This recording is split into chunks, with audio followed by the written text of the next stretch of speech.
നമസ്കാരം, nation news ലൈവിലേക്ക് സ്വാഗതം. ഭൂമിയിലെ ഏറ്റവും വലിയ ജീവി ഏതാണെന്ന് ചോദിച്ചാൽ നമ്മളിൽ പലരും പെട്ടെന്ന് പറയുന്ന ഉത്തരം നീലത്തിമിംഗലം എന്നായിരിക്കും.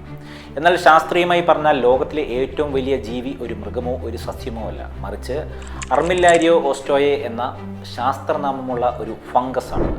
അമേരിക്കയിലെ ഒറിഗൺ സംസ്ഥാനത്തുള്ള ബ്ലൂ മൗണ്ട്സിലെ മാൽഹ്യൂർ നാഷണൽ ഫോറസ്റ്റിലാണ് ഈ ഭീമൻ ഫംഗസ് വസിക്കുന്നത്. ഹ്യൂമംഗസ് ഫംഗസ് എന്ന വിളിപ്പേരിലാണ് ഇത് ലോകപ്രശസ്തമായത്. ഏകദേശം 2385 ഏക്കർ, അതായത് 9.6 ചതുരശ്ര കിലോമീറ്റർ പ്രദേശത്താണ് ഇത് വ്യാപിച്ചു കിടക്കുന്നത്. അതായത് ഏകദേശം 1600 ഫുട്ബോൾ മൈതാനങ്ങളെക്കാൾ വലിയ വിസ്തൃതി. ഇതിൻ്റെ ഭാരം തന്നെ ഏകദേശം 35,000 ടൺ ആയിരിക്കുമെന്ന് കണക്കാക്കപ്പെടുന്നു. ശാസ്ത്രജ്ഞന്മാരുടെ കണക്കനുസരിച്ച് ഇതിന് 2400 മുതൽ 8000 വർഷം വരെ പഴക്കമുണ്ട്. ഇത് ലോകത്തിലെ ഏറ്റവും പഴക്കമേറിയ ജീവികളിൽ ഒന്നുകൂടിയാണ്. ഇത് എങ്ങനെയാണ് ഒരു വലിയ ജീവിയാകുന്നത്?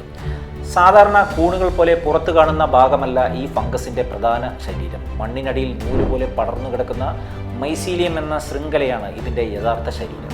ഒറിഗണിലെ ഈ വനമേഖലയിൽ നടത്തിയ DNA പരിശോധനയിൽ നിന്നുമാണ് ഇത്രയും വലിയ പ്രദേശത്ത് വ്യാപിച്ചു കിടക്കുന്ന ഫംഗസ് പടലങ്ങൾ ഒരേ ജനിതഘടനയുള്ള ഒറ്റ ജീവിയാണെന്ന് തിരിച്ചറിയാൻ സാധിച്ചത്. ഈ ഫംഗസ് വെറുമൊരു കൗതുകം മാത്രമല്ല, വനത്തിലെ മരങ്ങൾക്ക് ഇതൊരു ഭീഷണി കൂടിയാണ്. മരങ്ങളുടെ വേരുകളിൽ പറ്റിപ്പിടിച്ച് അവയിലെ പോഷകങ്ങൾ വലിച്ചെടുത്താണ് ഇത് വളരുന്നത്. ഇത് മരങ്ങളുടെ നശീകരണത്തിന് കാരണമാവുകയും ചെയ്യുന്നു. ഷൂലീസ് പോലെയുള്ള കട്ടിയുള്ള കറുത്ത വേരുകൾ പോലെയുള്ള സംവിധാനം ഉപയോഗിച്ചാണ് ഇത് ഒരിടത്തു നിന്നും മറ്റൊരിടത്തേക്ക് പടരുന്നത്.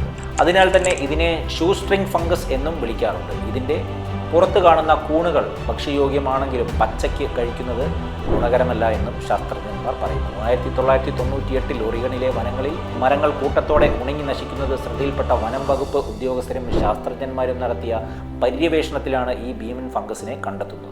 വായുവിലൂടെ വിത്തുകൾ വ്യാപിക്കുന്നതിന് പകരം മണ്ണിലൂടെ പകരുന്ന സ്വഭാവമാണ് ഇതിനെ ഇത്രയും വലിയ രൂപത്തിലെത്തുവാനായി സഹായിച്ചത്.